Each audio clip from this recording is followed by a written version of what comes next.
Assalamualaikum, Mbah. Waalaikumsalam. Silahkan masuk.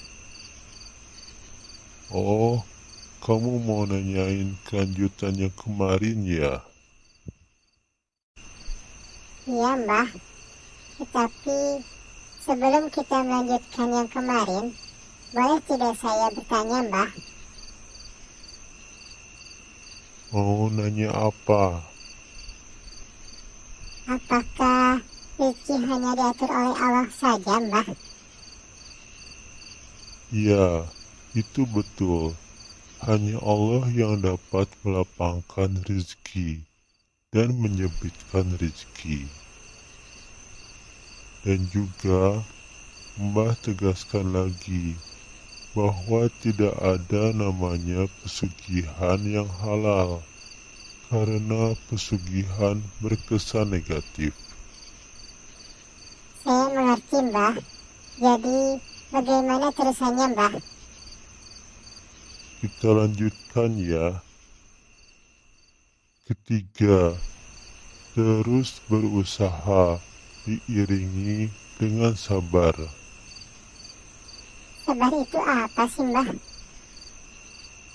Kesabaran adalah kemampuan untuk tetap tenang dalam menghadapi kesulitan, penantian, frustasi, atau penderitaan. Kesabaran adalah tentang menerima sesuatu yang tidak kita suka dengan penerimaan yang tenang. Terus, kenapa kita harus bersabar, Mbah? Kesabaran berhubungan dengan kepuasan hidup dalam menghadapi rintangan, harga diri, rasa pengendalian diri yang dapat membantu menjadi lebih tekun dan lebih produktif untuk mencapai tujuan. Apa ciri-ciri orang yang sabar, Mbah?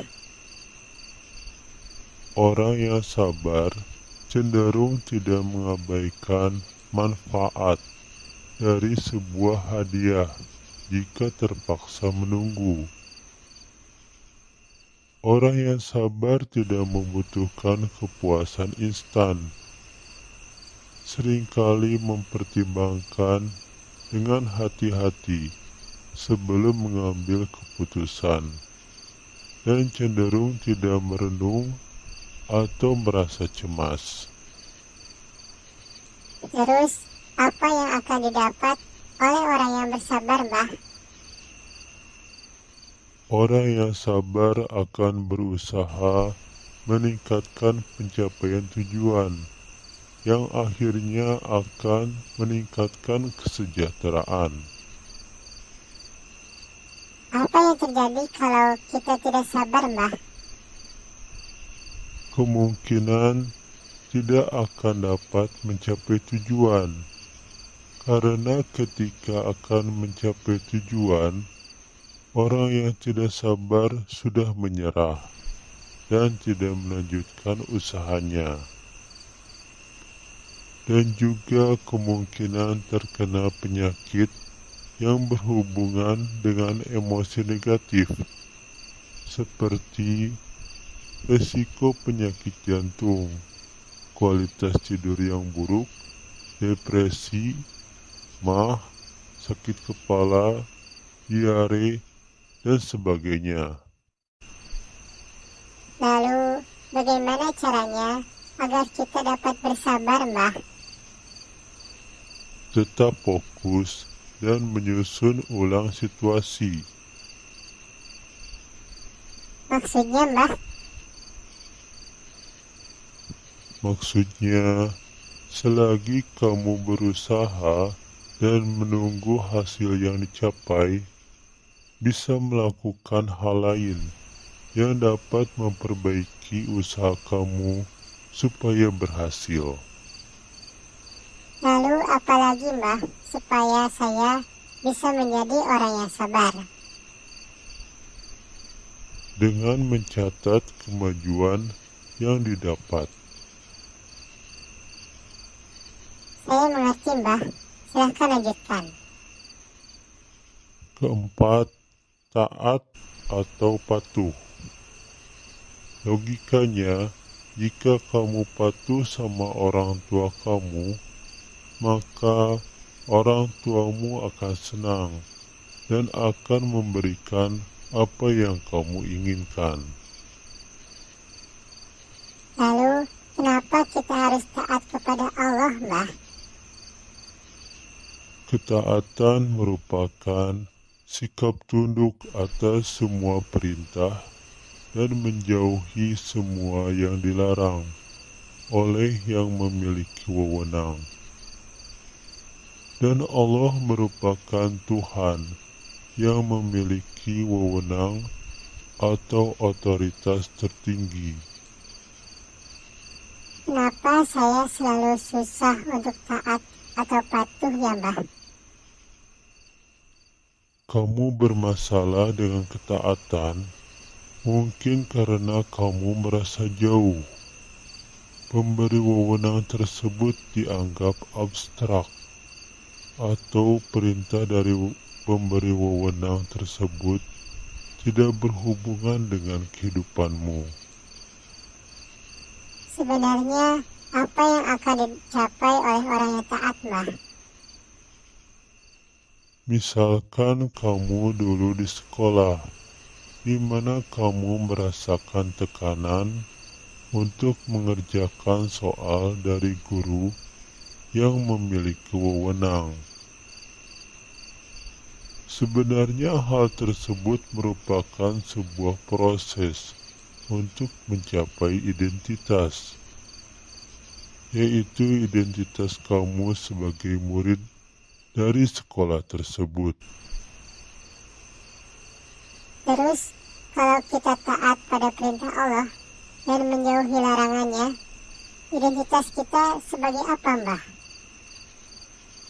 Orang yang mematuhi segala perintah Allah dan menjauhi segala larangannya memiliki identitas, yaitu sebagai orang yang bertakwa. Teruskan, Mbah. Kelima dan yang terakhir, minta atau berdoa kepada Allah pada waktu yang tepat. Misalnya, pada sepertiga malam terakhir. Wah, ini kayaknya yang paling susah, Mbah. Kalau harus bangun malam-malam.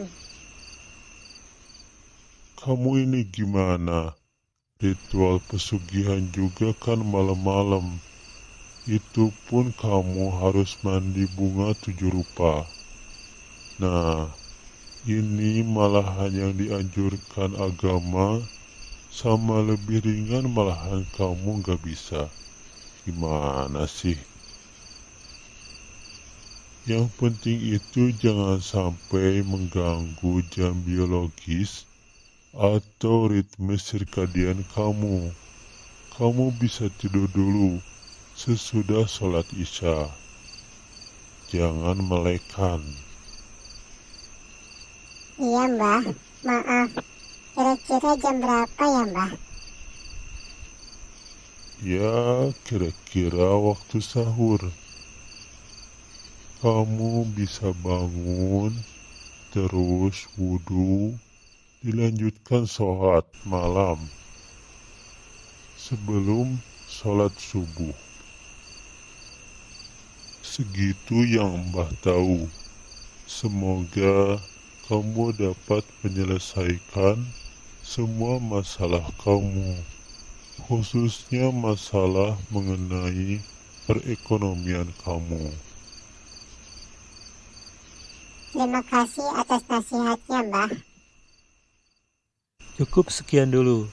Itu cuma ilustrasi dialog antara seseorang yang ingin melakukan pesugihan dengan mbah kuncinya. Maaf ya, jangan ada pihak yang tersinggung. Soalnya itu cuma edukasi. Sebenarnya setiap masalah pasti ada solusi. Dan pastinya solusi terbaik terdapat pada ayat-ayat di dalam Al-Quran. Wallahu a'lam bishawab. Konten ini hanya berbagi ilmu. Maaf jika dalam pembahasannya masih banyak kekurangan dan terdapat kesalahan. Terima kasih sudah menonton video ini. Semoga kita semua dalam keadaan sehat, jiwa dan raga, juga menjadi pribadi yang lebih baik. Referensi ada di deskripsi. Silahkan kalau ada yang mau menulis komentar, saran atau kritik. Wassalamualaikum warahmatullahi wabarakatuh.